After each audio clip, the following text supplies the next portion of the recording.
โอ้สิตีมาให้นุ่งวันนี้ทีแล้วไอ้ผู้สาวดีกว่าไอ้วันนี้โอ้ต้องรู้สึกเป็นอะไร ดีใจ ดีใจ แม่ แห้ กิ ง น ปะ จนเบ้าก็ออกเลยนะความดีใจ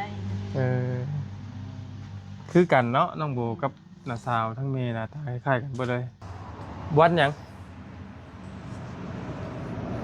วันหยังวันหนึ่งความหักบอกไปหยอกวันยังวันยังวันนี้วันยังวันเสาร์วันยังโบวันอาทิตย์วันยังอีกมานี่วันยังมันเกิดไอ้ดีเหมือนบ่เอ้ยได้เฮาบ่เลี้ยงลืมได้ไงมีแผนยังไงเฮามีแผนยังไงมีแผนยังบ่บอกก็ได้มีแผนยังไงอยู่ในใจบ่อยู่ในใจบ่เซอร์ไพรส์เนาะมีเซอร์ไพรส์มีเซอร์ไพรส์เนาะเตรียมทารุ่นเด้อปลาลุง แต่มีเซอร์ไพรส์ปอลี่ตัวแรงด้วยพี่น้องก็จะคิดแม่นเซอร์ไพรส์หยังเนาะถ้าเบิ่งนำกันปาโถเหลื่อมตาเด้บัดนี้พี่น้องเอ้ยเนาะแสบเอ้ยจุดแสบตา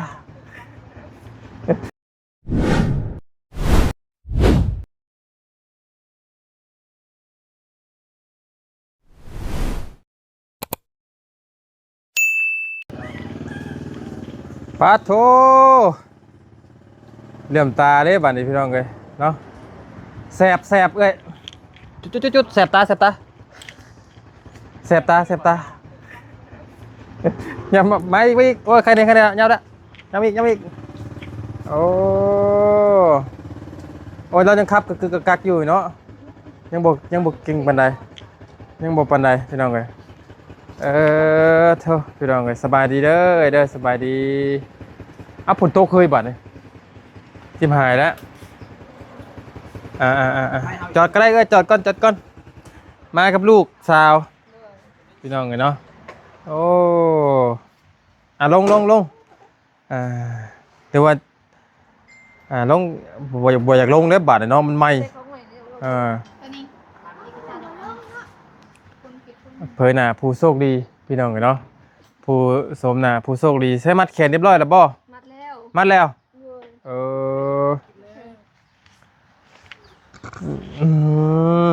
พี่น้องเลยชอบให้มาเลย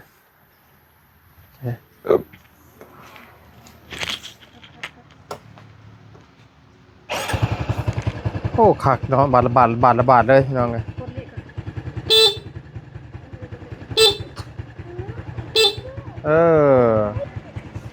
บ่ไล่แล้วเขาบ่ครับหรอก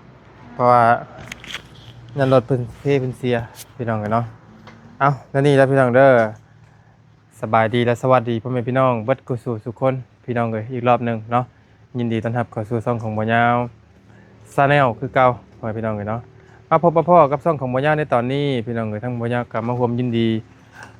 รถแม่น้องน้ำขิงน้องขิงใช่ป่ะแม่น้องขิงใช่ป่ะเขาตั้งให้เป็นแม่น้องน้ำขิงเด้อแม่น้องน้ำขิงใช่พี่น้องเลยมันคือสีคักกว่านะแม่น้องน้ำขิงเมื่อวานนี้เพิ่นก็ไปเก็บของเก่าตะปูเศษตะปูขายเนาะแล้วก็หมอเย้าก็ถามอยู่ได้เมื่อวานนี้ว่ามีความใฝ่ฝันตอนนี้นี่ต้องการในชีวิตที่ว่ามันจำเป็นในชีวิตสุดๆคืออีหยังเราบอกว่าเป็นรถรางเพราะว่าเป็นยานพาหนะนี่แหละเพื่อไปเฮ็ดเวียกดูสาวโรงงานเป็นสาวโรงงานพี่น้องเลยและมันต้องได้ใช้งานเพราะว่าเนื่องจากว่าเราบ่มีรถแหละทุกเช้านี่ต้องนั่งรถโดยสารไปหรือบางมื้อก็อาศัยไปน้ำหมู่พี่น้องเลยบางมื้อเฮาไปบ่ท่วงบ่ทันนี่ก็แบบบ่ทันหมู่นะพี่น้องมันต้องมีมื้อใดมื้อหนึงที่เฮาบ่ทันหมู่เข้าใจอยู่เฮาบ่มีรถบ่ทันหมู่แบบใดยกตัวอย่างเส้นตัวอย่างหมู่สิกำลังสิมาบัดเฮาบัดปวดท้องแบบนี้นะพี่น้องเลยเจ็บท้องทีมันเพราะว่าชีวิตจริงทุกคนต้องมีบ่ยาวคือกันบ่ยาวคือทุกมื้อนี่ก็ยังมีเทื่อหมู่ไปรับเด็ดกำลังไปได้บัดมักท้องกิ้วมาแล้วพี่น้องเอ้ยบัดนี้ มีบ่เอ่ย มี อ่า ก็มี ชีวิตคนมันต้องมีเนาะ แม่น อ่า มันก็ต้องมีเนาะ แม่น ที่มันเกิดเหตุสุกอีไซขึ้นมานะ เออ มันก็จะอาจบ่ทันหั่นนะบางทีก็หมูก็ต้องไฟก่อนเนาะเพิ่นก็เฝ้านี่เนาะมันก็เวลามันก็น้อยเดียวนึงอะนะ อืม มันก็ต้องเราก็ต้องเฝ้าเนาะอย่างบางทีมันก็เกิดเหตุสุกเหตุไซบ่ทันบางทีไปก็บ่ทันอย่างนั้นนะ รถคันนี้นี่เป็นรถคันแรกของเจ้าบ่หรือว่า แม่นเป็นคันแรกเป็นคันแบบเฮ้ยสิว่าได้เนาะบ่เคยคิดเลยว่าสิได้หั่นนะ เออ คันแรกคันนี้ก็ของชีวิตเลยแหละนี่นะ อ่าเข้าใจอยู่เนาะนี่มีรู้สึกจังไดเอ่ยตอนที่เห็นรถคิดว่าเป็นของเจ้าของอยู่บ่มั้ง บ่ได้คิดได้ แต่ว่าเสียอย่างหนึงเนาะมันมีกระติกพี่น้องก็กินนี่ผู้เอารถไปเสี่ยงไว้ก็บ่เนียนเอากระติกไปวางไว้เนาะมันจะถ้าว่าหันหลังใช่แล้วก็เราก็สิงงอยู่กินนี่หันหน้าใส่หั่นนะเราก็สิงงอยู่กินนี่มันแต่ว่ากินนี่มันมีกระติกนิดนึงจะเคลียร์กันกระติกแต่ถ้าบ่ยาวว่าเนาะแต่เราเนี่ยเราบ่ฮู้หรอกพี่น้องบ่มีไผได้ฮู้เพราะว่าน้องเพิ่นใช้บ่ได้บอกพี่น้องเนาะว่าเป็นรถของทางเอื้อยเราเนาะ แต่ถือว่าเป็นรถคันแรกที่ไล่มาเนาะสีแดงมากกี่บ่เอ่ย มากเลยก็มักสีแดงคือกัน เสียไปใช้งานนี่เฮ็ดได้บัดนี่เรื่องเกี่ยวกับรถ คือแบบว่าแม่ทีก็จะเอาไปเห็นงานแล้วก็เอาไปส่งลูกไปโรงเรียน ส่งลูกไปโรงเรียน แม่น แล้วก็ไปขี่รถไปเฮ็ดเวียก แม่น อยู่ต่างๆเนาะรถพาหนะเฮาทุกอย่างพี่น้องนับตั้งแต่ซื้อกับข้าวกับน้ำ แม่น ในการใช้งานแนวยามเจ็บบ่สำบายซื้อหืดซื้อยาทุกอย่างพาหนะเฮาเข้าสวรรค์ได้สบายเลยบ่ต้องย่านว่าตำรวจสิกักขี้หยังบัดนี่เนาะมีแต่เฮาสวมหมวกกันน็อก แม่น มีแต่ว่าทางน้องก็บ่มีหยังหลายมีแต่ว่าขอให้รถคันนี้มันค้ำมันคูณเด้อเด้อขอให้ค้ำให้คูณขอให้เป็นรถคันแรกแล้วก็พาเจ้าหาเงินหาค่ำเนาะขอให้มันค้ำมันคูณขอให้สตาร์ทรถออกยามใดได้แม่นได้เงินแล้วนะพี่น้องเนาะขอให้เฮงๆปังๆรถคันนี้ขอให้ค้ำคูณคือครอบครัวเจ้าเนี่ยเนาะเจ้ากับพ่อขับรถเป็นอยู่แล้วบ่โอเคเนาะมีอย่างเดียวเนี่ยพี่น้องเลยก็นี่แต่ระมัดระวังเนาะบ่ว่าสิเป็นเอื้อยหรือว่าสิเป็นน้องหรือว่าสิเป็นไผก็ได้แต่เรื่องการขับรถเนาะให้ระมัดระวังให้มีสติ แต่ว่าเอื้อยแล้วนี่น่าจะบ่ปานใดดอกเพราะว่าเราบ่แม่นวัยรุ่นเราอยู่ในช่วงแบบว่าเราอยู่ใน40ปีอยู่ใน ครับคนได้เด้อ ไปแล้วบ่ไปดีบ่ ไปดิ ไปแท้บ่ สิกลับมาแวะเอาน้องเบลอยู่เมื่อเตรียมเครื่องก่อนหากัน อันนี้ก็สิไป ขอนแก่น ขอนแก่น โดย พี่น้องเนาะสิไปนำแม่ไปกวด ไปกวดนั่นแหละ แต่ก็ยังสรุปบ่ได้เนาะ ก็ภาพก็จังว่าไปตื้อดูรถอยู่มอบรถก็จะมอบรถ ยันมันฮอบอันนี้ก็ข้อว่าไปน้ำเพิ่นไปน้ำหมู่เอาไป ไปน้ำหมู่ไปน้ำป้าไปน้ำดอง มันโมเมนต์รถมันส่วนแบบว่ารถส่วนตัวอยู่แต่ บ่แม่นรถเฮาเอง เจ้าของค่ะ แม่นภาพ รถเฮาเองนี่เฮาเฮ็ดแล้วเวียกงานนั่น ภาพรถก็ยังบ่เต็มระบบปานใดพี่น้องก็บ่เป็นหยังแต่ก็ได้แหละแต่ว่าบ่ยาวนี่ยันชั่วโมงนึงกินนี่ แม่นก็ แต่ว่าก็โดยความที่น้องเพิ่นบ่มีเวลาแล้วก็อยากให้หมู่ให้ครูนำแน่แหละเนาะ คิดไว้กลางคืนน่ะป้อในหัวเต็มหมดเลย สิถามบ่ บ่แล้วเพราะว่าบวกยุงก็กัดบาดนี้ ก็ว่าเล็กน้อยติ อีกตัวเล็กน้อยแน่หมู่ก็ หมู่บัดสิติ เฮาก็เลยว่าจ้าเลยเลยก็ว่าเพิ่นก็ได้แล้วว่ะเด้อ ไปยันว่ามันสิ โอเคเดี๋ยว ซ่าสวยเจ้าเนาะ เด้อจังว่ากัน จังว่ากันกลับมาอีกรอบถึงจังว่ากันเนาะ โอเคโอ้ยลืมกันเนาะ ไป เปลี่ยนเรียกว่ากันนอกนี่ เปลี่ยนเจ้าเชียวเก้าแต่ว่ามันมีตำหนิของอ้ายมันไหวอยู่นึงข้างหน้า บ่ได้ไหวหน่อยแล้วมินพ่อ ว้าว อย่า แหม่ ไอ้กันนอกกินเองนี่ให้เฮาบ่นี่ ว้าวบ่ได้แล้วเนาะเอ้ยเนาะนี่มันจะเข้ากันเจ้าต้องเอาตัวนี้ไปใส่ ฮะเอาลาวด้วยซะ แล้วเนาะเอาใส่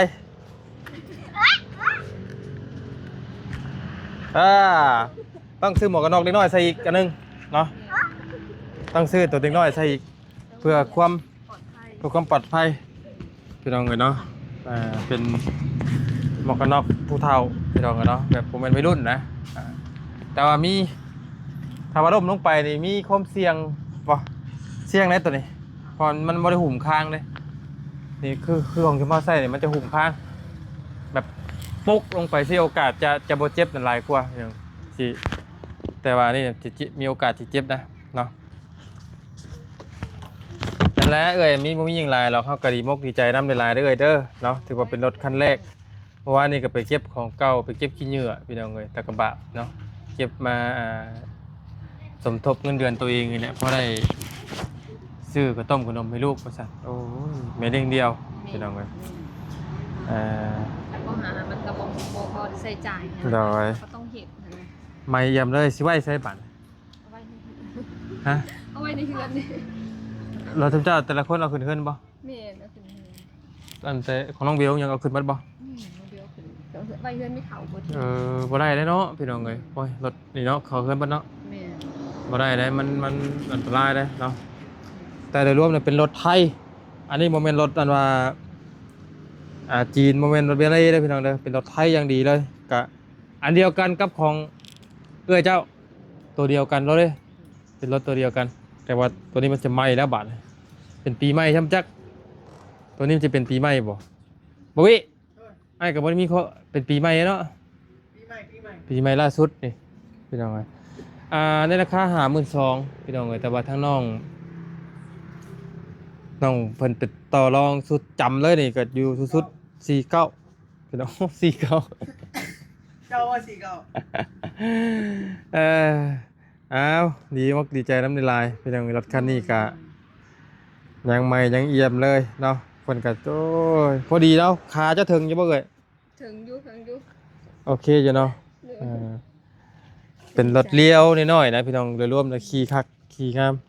ได้บ่ได้คิดได้บ่ได้ฝัน เหมาะกับขี่คำว่าขี่ไปไกลนี่ก็คือว่าเอานะน้ำมันก็จะสดกว่าตัวเว็บไอเนาะแต่เรื่องน้ำมันนี่ก็จะนิดนึงจะเปลืองนิดนึงถ้าเขตขี่แถวเขตซิโนแถวอย่างนี้โอ้บ่ยากเนาะมันไกลอยู่แต่ไปทางไกลนี่ก็อยากนิดนึงอยู่อยากจะเปลืองนิดนึงเนาะ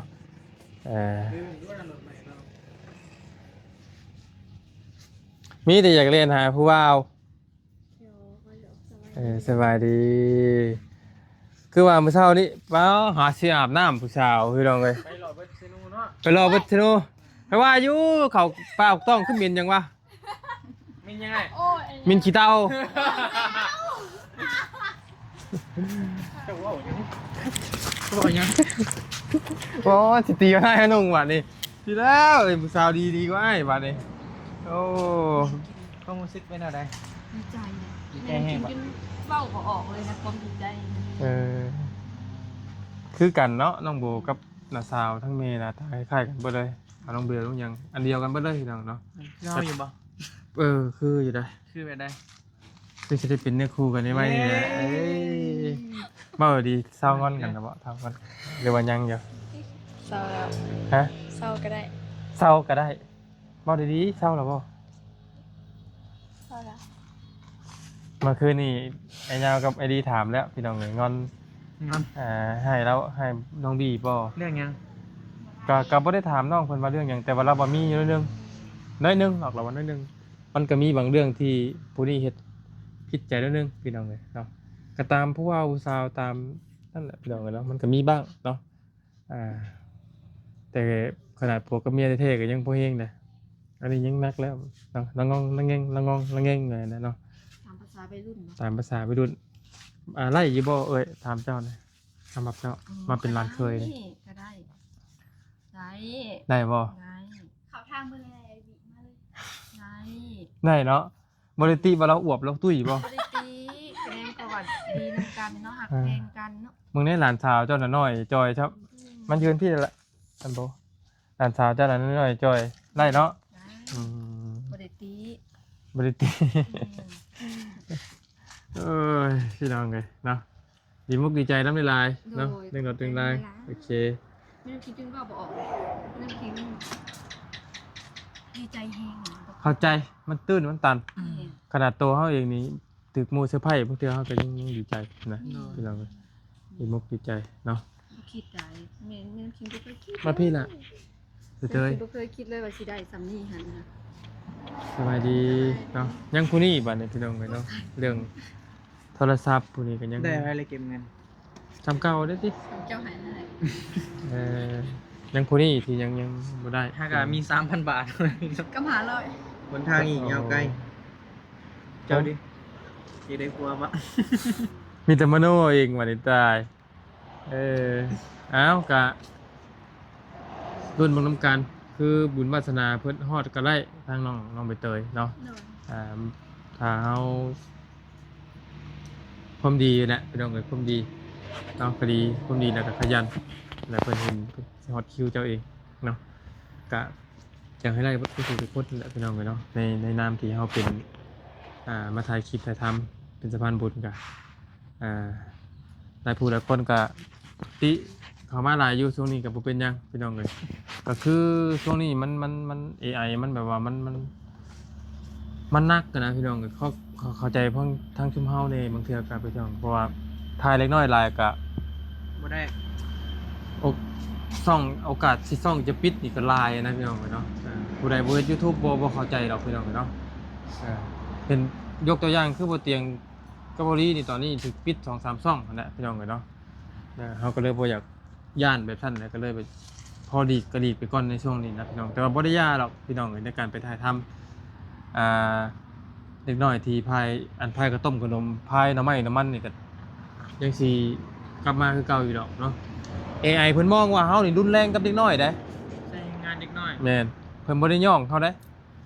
คือทาง YouTube คือคนเฮานี่เฮาย่องเนาะเอาเด็กน้อยคือขยันแต่เพิ่นบ่ได้ย่องเฮาได้พี่น้องคือ AI นะ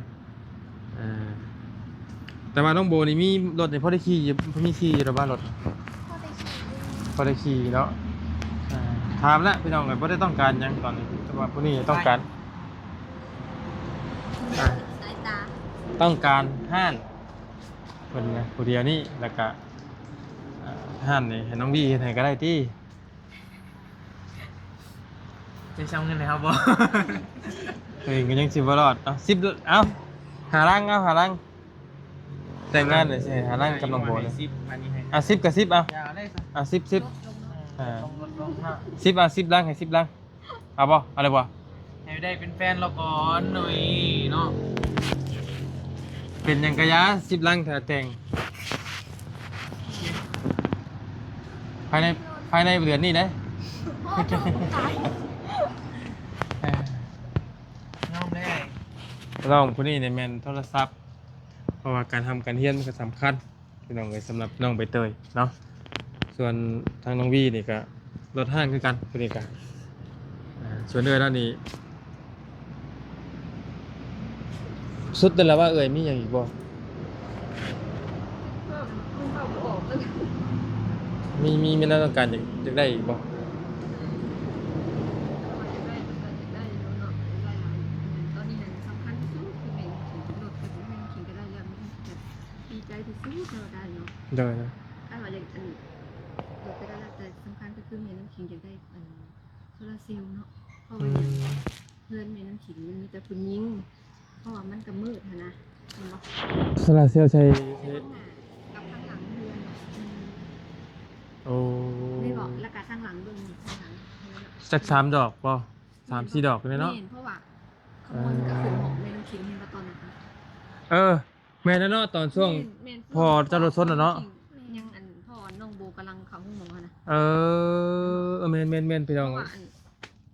โจรมันก็ขึ้นงัดห้องแม่น้ำขิงเห็นนะช่วงนั้นค่ะเพราะว่าทางหลังมันบ่มีดอกไฟเด้แล้วเฮือนหลังนั้นเพิ่นก็เป็นเฮือนที่แบบเขาเจ้าปล่อยขายแล้วนะเฮือนหลังนั้น มันบ่มีหมู่ แม่ บ่มีหมู่ใกล้เฮือนใกล้กันซะพี่น้องเพื่อนหลังที่ติดกันเลยอันนี้ก็บ่ได้อยู่แล้วบัดนี้ บ่มีสาวขายแล้วมันเป็นเฮือน นั่งใหญ่ๆเลยวะ แม่น โอ้เจ้าคายวะ 10ล้านนี่น้องก็ใส่ว่าเอาอยู่บ่ คาโทษกีบไว้ บาทนี่นะ แล้วกันแม่น้ำทิ้งกะไปนอนเฮือนไปนอนของกระเบลเนาะเมื่ออันเทียน เงินเจ้านี่บ่เฮียตอนนั้นน่ะ แม่เงินแม่น้ำทิ้งเนี่ย2 ล้านตายเงินเดือนหาก็ออก เออ เงินเดือนหาก็ออกแล้วก็จะเอาไว้ค่าไปจ่ายค่าเทอมแม่น้ำทิ้งนี่แหละ แล้วก็จะเอาไว้ซื้ออันของกินเงินซานไว้ให้หลาน2 คนนี่แหละ2-3 คนนี่แหละเพราะว่าน้องเบลก็อยากกินหอยแครงมื้อนะคะแล้วก็จมให้น้าสาวอ่ะน้าสาวเงินเดือนออกแล้วว่ะท่านออกแล้วไปซื้อหอยแครงให้กินเด้อยากน้าสาวก็ว่าท่านอยากน้าสาวจะเงินเดือนออกน้าสาวจะไปซื้อให้กิน แล้วก็พอดีได้เงินเดือนปุ๊บ แล้วก็พ่อน้องโบกันอยู่ห้องหมอเนี่ยเนาะห้องหมออีกอย่างนั้นนะแล้วมันกลางคืนมาแหละแม่น้ำคิงเลยมานอนเฝ้าอันเทือนให้เอื้อยนอนห้องน้องโบหั่นแหละกับนางน้ำคิงนะ2 คนแล้วพ่อเฒ่าก็ไม่เฒ่าก็นอนอยู่เรือนหลังนี้พ่อเฒ่าไม่เฒ่าก็นอนอยู่อันนอกนั่นแหละแต่เพิ่นอัดประตูห้องแม่น้ำคิงไว้ประตูอันปองเยี่ยมแม่น้ำคิงเนี่ยก็อัดเนาะแม่น้ำคิงว่าคันอัดประตูปองเยี่ยมเลยประตูห้องมันบ่ต้องอัดเด้อว่าให้เปิดไว้แล้วก็ใต้ไฟไว้พ่อเฒ่าพะบังเอิญพ่อเฒ่าแบบปิดประตูบนเลยเห็นนะแต่ว่าบ่ได้ใส่ล็อกประตูปองเยี่ยมก็คืออัดไปหรือซื่อๆนะ บ่ได้หลอกไล่ แม่ เจ้าไปใช้ตอนนั้น มานอนเฮือนน้องโบ มาเผาเพื่อนหลังนี้ แม่มาเฝ้าเฮือนหลังนี้ อ่ะ แล้วเขาก็ปีนกำแพงขังบ้านหลังนั้นเนาะ กลางคืนจังงงเลย ประมาณฝนตกประมาณ 2-3 โมงนี่ อืม กลางคืน มันก็น่ากลัวอยู่เลยพี่น้องเพราะมันอยู่นอก แม่ นอกแล้วมีแต่ป่า แม่ ก็ว่าขอโทษเนาะพี่น้องเลยเข้าไปสวนมักต้องที่นี่กับป้าอุปกรณ์การเสพเต็มอยู่ แม่ แบบคือน้องยกตัวอย่างคือน้องเพิ่นสิไปผู้ลงผู้เดียวนี่บ่ได้นำก็ยัง บ่ให้ บ่กล้าไป กลางเว้นกลางหยังบ่ต้องไป เพราะว่า บ่ไปบ่กล้าไป เพราะว่าบ่ยาวเข้าไปก็นี่มันเป็นป่าที่แบบเหมือนนักผู้ที่เด่นยาอยู่นะพี่น้อง ไปมั่วสุมอยู่หั่นเต็มอยู่บ่ยาวไปเห็นก็นี่ก็เต็มอยู่ในกระตูบก็เห็นอยู่กองเข่งอยู่นะแบบโตแบบโอไวสรุปแล้วแบบว่าเราต้องการแบบว่าไฟโซลาร์เซลล์พี่น้องเลยเนาะพอได้ใต้นี่แหละใต้ตามพั่วตามแค่เนาะก็แต่รถเรานี่ไล่แล้วพี่น้องเลยคือว่าเราก็บ่ได้โลภหลายนะพี่น้องเลยถามมาว่าเรื่องอยากไล่บ่พี่น้องเลยมันอยากไล่เบิดทุกคนเนาะคือบ่ยาวถามมาบ่ยาวอยากได้บ่มันบ่มีคำว่าพ่อพี่น้องเลยคนเฮาข่อยพ่อได้เด้อข่อยบ่อย่างเด้อมันบ่มีไผที่บ่อยากไล่เนาะผู้หนึงได้รถแล้วโอ้ยอยากอัพที่เจ้าของขึ้นอีกบัดนี้คือแม่น้องพิงยกตัวอย่างนี่หลายผ้าได้ปีได้แล้วก็เฮาก็ต้องอยากได้ใหม่อยู่แล้วยกตัวอย่างอยากได้ใหม่อยากถ้ามีเงินเนี่ยอยากอัพเกรดขึ้นได้บัดนี้อยากขึ้นมารับเป็นตัวนี้ขี่สบายม่วนว่าซั่นคือผู้มีรถใหญ่ก็มีพอขี่ไปแล้วก็อยากได้แรปเตอร์ได้บัดนี้พัวมันสิเป็นอันนั้นพี่น้องเนาะแต่ว่าคือไอ้เพิ่นบ่จะได้โซลาร์เซลล์พี่น้องเอ้ยหลอดเอาตัวใดแบบใดสมมุตินะ แบบแรกก็ได้เขาแต่ว่าให้มันแจ้ง 1,000 บาทพี่น้องเอ้ยหลอดหนึงนะ ก็ได้ อันหนึงนะ1,000 บาท ที่มันแจ้งสว่างนะ แล้วก็ไม่ให้ดักขึ้นบ่ แม่ ปลูกใช่ก็ได้ แล้วก็บ่เป็นหยังดอกจังหน่อยลูกเคยอันนั้นเคยก็สิมาอยู่เด้อเด้หมายถึงน้องพัดชัยพุ่นเนาะ แม่ อันนี้ก็จักย่ำได้อันนี้นะ มีแต่นั้นได้เสยเด้อดีมุกดีใจน้ำลายเลยเด้อแล้วก็บ่ได้ไปเวียกวันอาทิตย์มื้อนี้เนาะก็ผู้แลฝากของมุกกับใจทั้งผู้ใหญ่ใจดี FC เพิ่นผู้แลเนาะก็ ใหญ่ใจดีเนาะ เป็นทั้งร้านเคยเจ้าเองล่ะว่ามอบให้มื้อนี้เนาะ แม่ ร้าน แม่น้ำขิงก็บ่ได้คิดได้จะมีคนมันเมตตาหรือว่าเอ็นดูน้องน้ำขิงเลย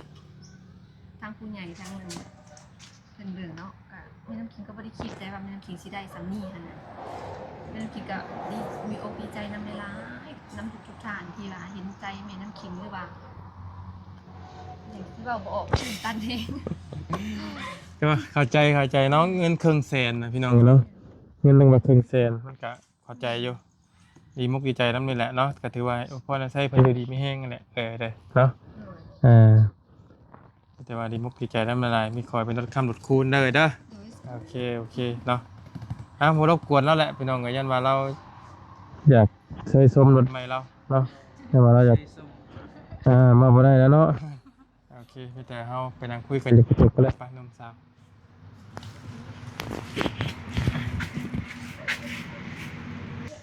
จังหน่อยก็สิเอาไปเบิ่งรถก่อนพี่น้องก็พอดีบ่ยาวล้างรถไว้แล้วพอดีเพิ่นให้น้องเพิ่นขี่รถมา 2,000บ่ยาวเลือกตัวเองมา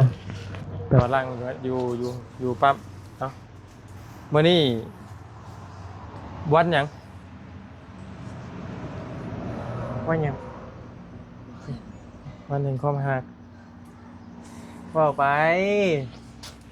หยอกวันยังวันยังวันเสาร์มันยังบ่วันอาทิตย์วันไหนอีก ตัวอื่นฮะ มานี่ ฮ วันยังมันเกิดไอ้ดีบ่แม่นบ่ เอ้ เอ้ยได้เฮาบ่เลี้ยง ลืมได้ไง มีแผนยังไงเฮามีแผนยังไงมีแผนยังบ่บอกก็ได้มีแผนยังไงอยู่ในใจบ่อยู่ในใจบ่เซอร์ไพรส์เนาะ มีเซอร์ไพรส์มีเซอร์ไพร มี ส์ เซอร์ไพรส์เนาะ เตรียมทารุ่นเด้อปลาลุง แต่มีเซอร์ไพรส์เกาหลีตอนแรก โดย พี่น้องก็จะคิดแม่นเซอร์ไพรส์หยังเนาะถ้าเบิ่งนํกันถ้าเบิ่งนํกันพี่น้องก็ว่าเราจะมาบ่แต่ว่าเราสิมาอยู่ได้ โดยมายินดีรถใหม่ มาเรียนดีรถใหม่แหละครับพอดีได้ยินข่าวว่าแม่เราคือว่าบ่สบายแล้วเรื่องก็ได้ออกมาซ่าเลยว่าซั่น โดย เนาะแต่ว่าหายงอนกันนั่นแหละที่ก็เนาะคือว่าบ่ได้ให้บ่ได้เครียดกันที่เมื่อคืนนี่บ่เป็นคอนเทนต์เลยพี่น้องเอ้ยเมื่อคืนนี่เรื่องจริงนะเนาะพอดีเลยพอดีตับเดียวบ่ซั่น แป๊บเดียว ตับเดียวให้บ่ตับเดียวบ่ เนาะใจได้ใจเดียวดี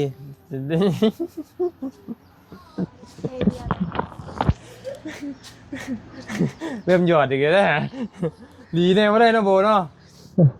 เฮ็ดให้เพิ่นงอนคือเมื่อคืนนี่ได้เห็นหน้าทีวีอยู่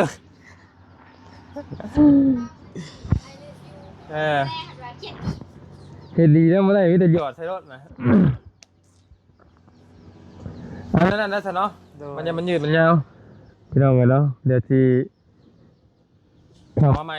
พี่น้องเดี๋ยวไปชิโนก่อนกับน้องวีก่อนเดี๋ยวติดกันหน่อยเดี๋ยวเข้าไปก็แต่ว่าเจ้าที่จะไปส่งข่อยเก่าที่แต่บางคนก็เนาะเดี๋ยวฝนตกได้แล้วนี่ก็ได้แล้วเนาะพี่น้องเลยดีมกดีใจน้ำตาสาวคนในไลน์โดยคือว่าเป็นมือดีมืองามออกรถวันอาทิตย์ มือสันวันดี แหมมืองามได้มือวัน สี ดี วันงาม สีปะได้ละ เดี๋ยวฝนสิตกเด้ยังเอาสิไปบ่ได้ ไปดีๆไม่ เอ ใช่ อสบายดีเด้อ